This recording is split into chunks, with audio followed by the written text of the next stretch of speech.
So hello guys, in this video we are going to learn how to convert USDT to Bitcoin Cash.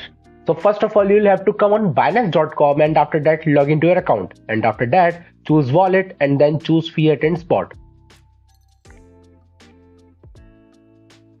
So guys, after coming on this window, you will look for this search bar and then type USDT, and now choose this convert option.